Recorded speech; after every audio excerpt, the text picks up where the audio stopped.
Warriors, in today's video I wanted to share with you guys taking my extreme minimalism to the next level. And what I mean by that is no matter where I live, whether that's living in a house, in a van, in the wild or on the street, I am able to survive. And 6 months ago I shared with you all everything that I own as an extreme minimalist, but things have changed slightly in the sense the last few months I was living in a van and I learned a lot of skills, survival skills, things that I learnt in emergency situations, you know, when storms happened and there was no electricity, and all these experiences have kind of made me live in a way now where I've gone right down to the bare necessities. And one might watch this and think it's impractical and it's unnecessary, but I wanted to briefly explain that there is a lot of asceticism in the way I live. So for those of you who don't know what an ascetic is, so it's when somebody like me shifts their focus from worldly pleasures to severe self-discipline. Okay, and I've been doing that from a very young age.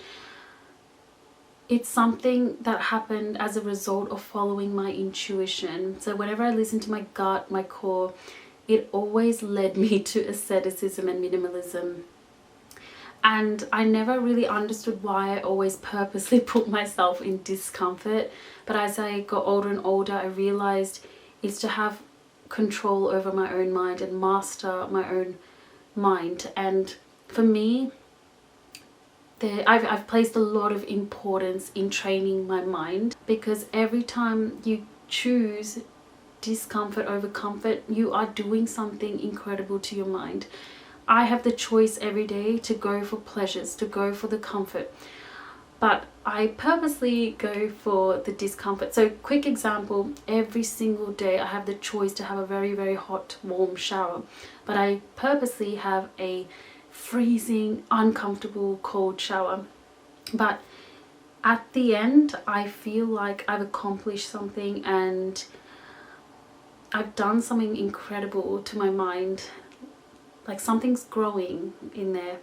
Every day I have the choice to sleep on a bed with a duvet, pillows, blankets, and make it all comfortable, but I choose to sleep on the floor and purposely make it much more uncomfortable. Why?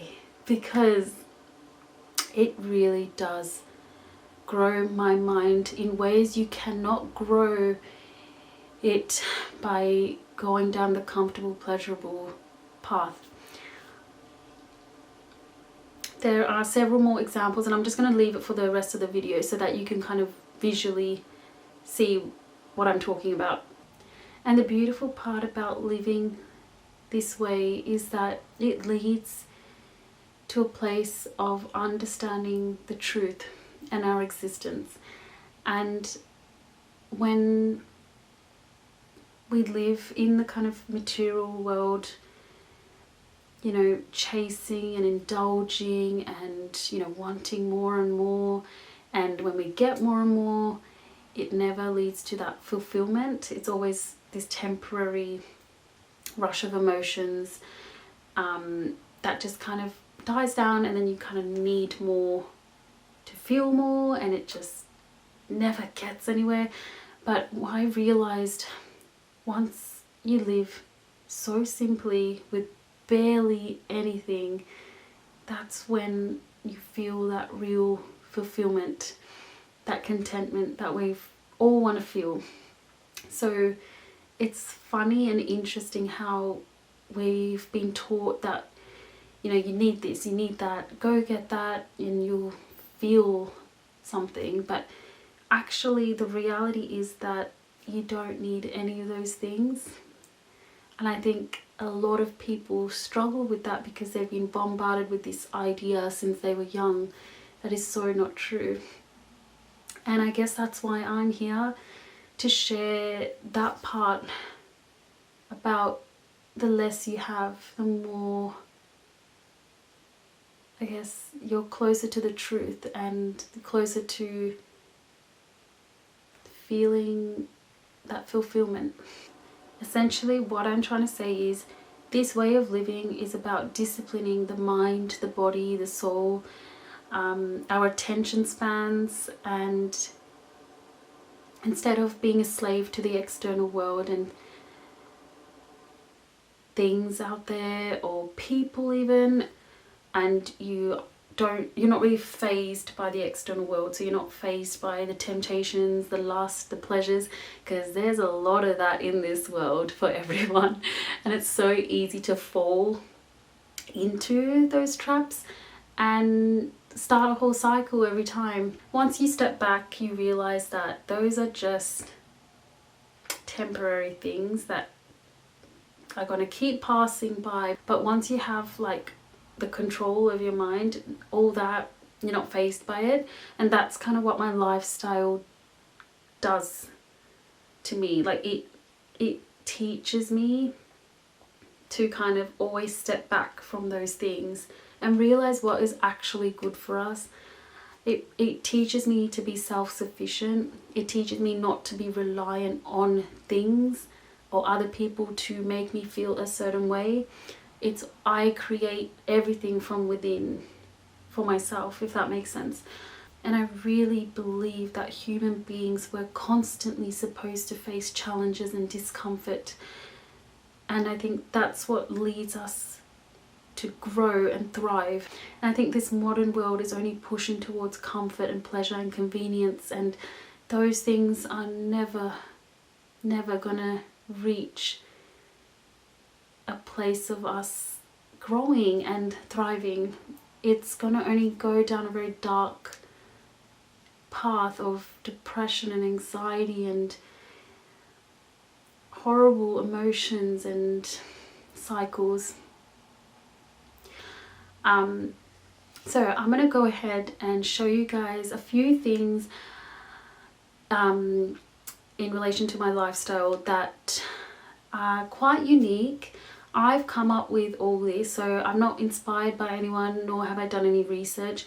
It's purely what my intelligence came up with to create this setup. And you know, some people might find it really interesting, some people, like I said, might find it very impractical, and I completely understand why. But if you look at it or watch this video from a deeper part of you, it might actually make sense what I'm doing. You might actually see the deep meaning in what I do and how I do things. And I think the plus point in all of this is that I do save a lot of money. That's just a bonus, and I think that's so needed in this world, to save money, because this world, I mean, living in this world is so expensive. So that's just a bonus. But anyway, I'm gonna go ahead and show you guys.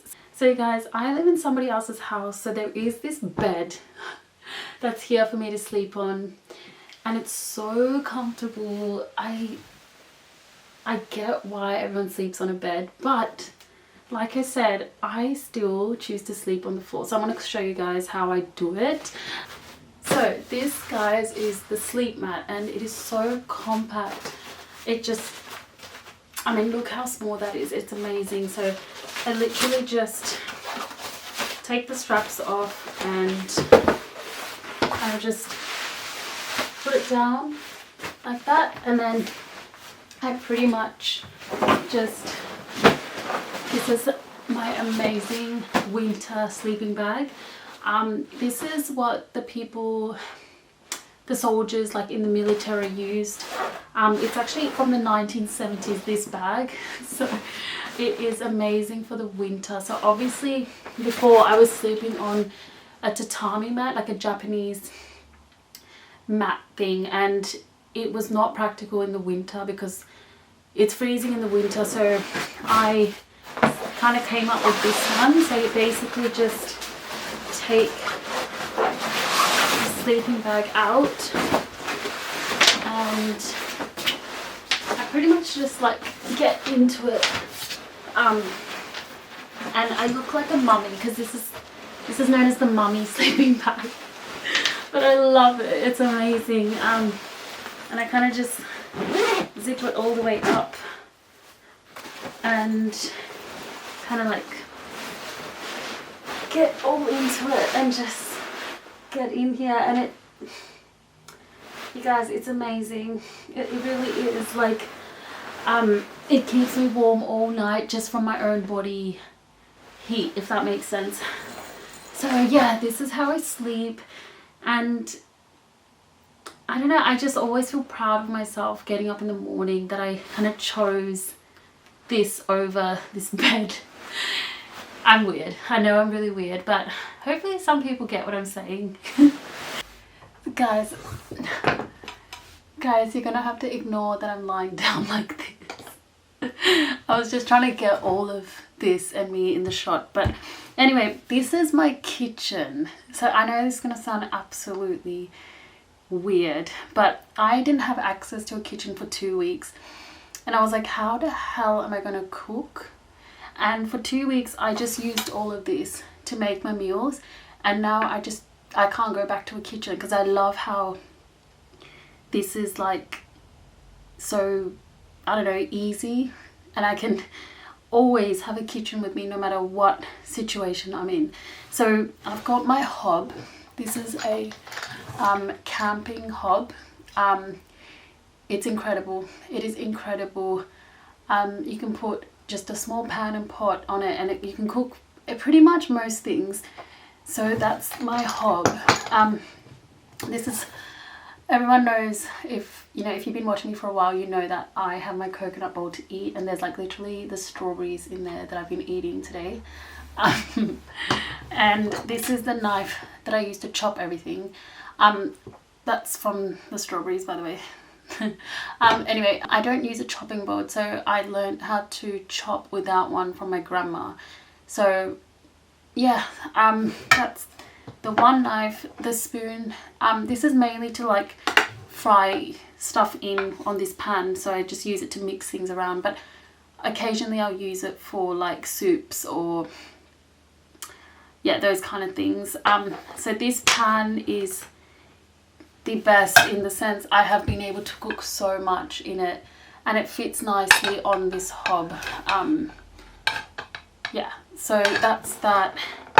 And this is the best thing a minimalist can have. It's like a kidney pot. The military people in the military used this to cook things on. It literally acts like a kettle plus like anything you want to boil in it, or yeah, like you can cook rice, all the legumes, water, soups, it's just amazing. And then why it's so good is that you can cook on it like this, and then basically just grab it and just drink from it after it cools down, obviously. That's what I love about this. So yeah, so you guys, this is my kitchen, and I know it's hilarious that I'm referring to it as my kitchen, but it really is. And I think the beautiful thing is that I can literally cook anywhere without electric. The only thing that really is required is this gas cylinder here, but that is the cheapest thing ever. So yes, I thought I would share you this part that I've set up recently, and it's been working really well. So you guys, this is my fridge. I know that you're probably confused that I'm showing you a bag, but literally because it's winter here and it's like always fluctuating between like -5 to about 3 degrees, I've kind of set my fridge up in a way where I chuck all my, like, say, let me just show you, like say my yogurt, vegan yogurt, this obviously needs to be refrigerated, so I will just chuck it into this bag, and then close the bag and just keep it literally just here. And it is super cold because of the outside temperature sitting at such a cold temp, just like the fridge. So I love this because it doesn't need any electricity, and it works for now. It works for the winter. Obviously, as the temperatures change in a few months, I'm going to do a different setup. But I thought I would show you that. That is very unique. I don't know if other people do that. But it works for now. I wanted to show you guys the only pair of footwear that I have, which is this pair of sandals.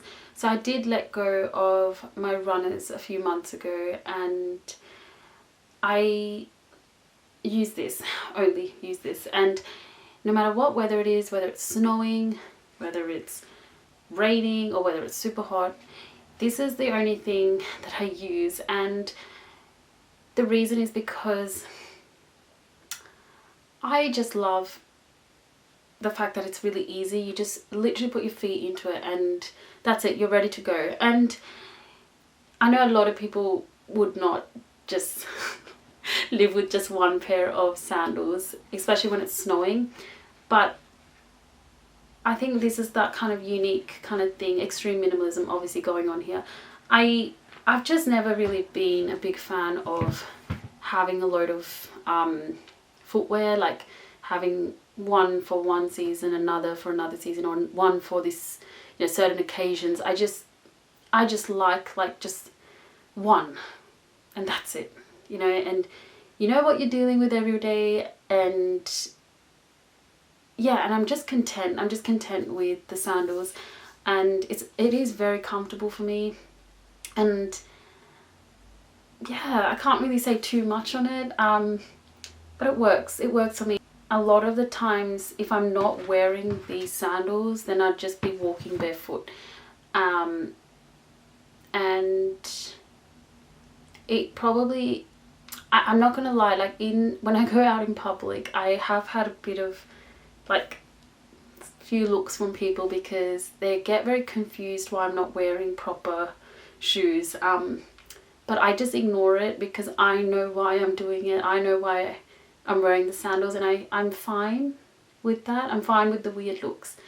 But if it was me 10 years ago, I probably wouldn't do that, because I had a very young mindset and I was very worried about what other people thought, but now I'm completely different.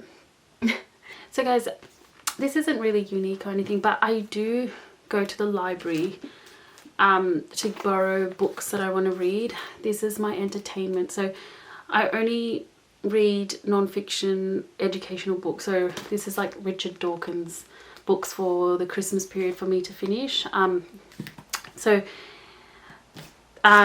don't know if everyone else goes to the library, but it just reminds me of like the old times, you know, the library card.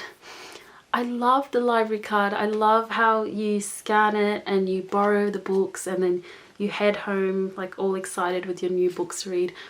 I miss, like, I don't know, I miss so many things about the old times, and I'm so glad they haven't got rid of the library cards. I don't know, everything's becoming quite electronic, and yeah, it's nice to have that in our lives, like old stuff, you know, the old ways. I know one day our bank cards are going to probably go as well. Like everything's just going to disappear and everything's going to be online. So I'm just embracing some of the things that still exist. And yeah, so I just wanted to kind of show you guys that is my minimalist way of dealing with books. Like I used to just keep buying books, but I realized it just didn't make any sense. It makes sense to go to a library and just borrow the books and then return it.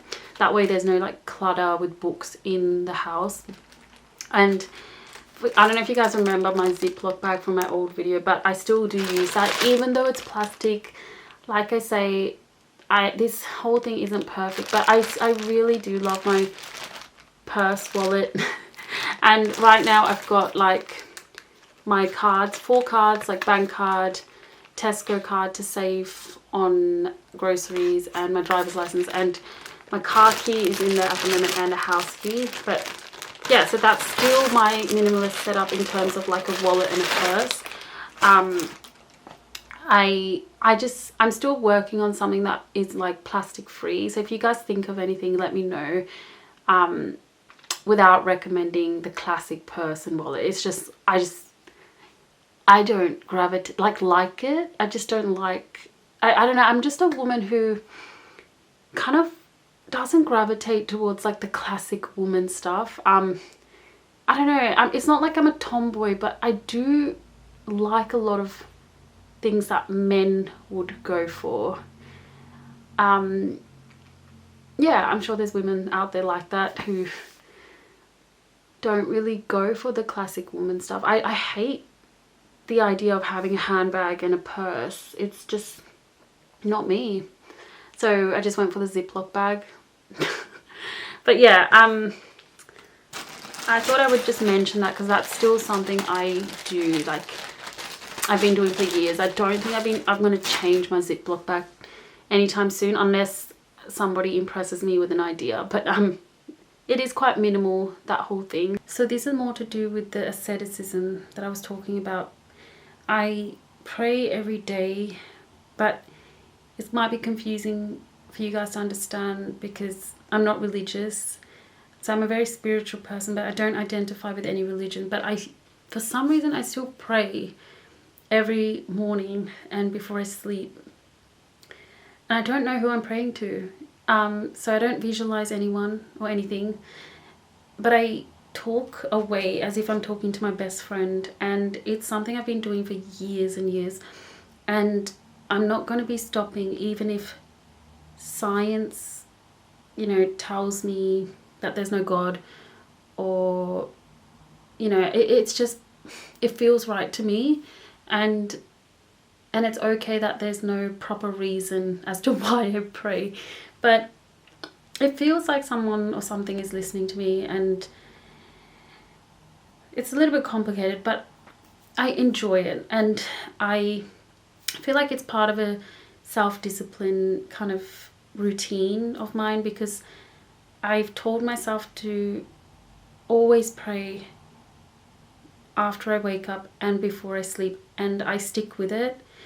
So it does teach me like discipline, and it's nice to just speak from my heart and all the rawness out in this way. So I thought I would just share that because it's something that I think I don't want to like hide that. I think it's actually quite a nice thing to do.